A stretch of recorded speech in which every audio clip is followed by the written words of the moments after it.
If angle 1 is congruent to angle 2, RT is 13, TV is 10, then the measure of angle VWT is blank to the measure of angle RWT.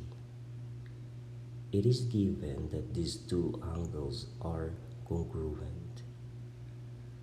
A theorem states that if two angles of a triangle are congruent, then the sides opposite these angles are also congruent.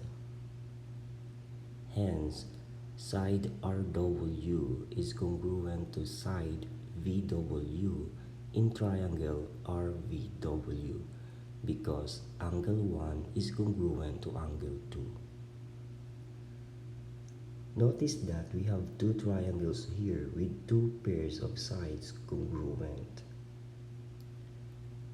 Side RW is congruent to side VW and side WT is congruent to side WT. But the third sides are not equal.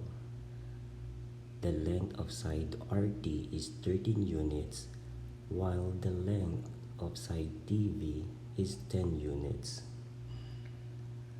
The converse of Hinge theorem states that such condition leads to a conclusion that the opposite angle of the shorter side is smaller than the opposite angle of the longer side. Hence, the measure of angle VWT is less than the measure of angle RWT.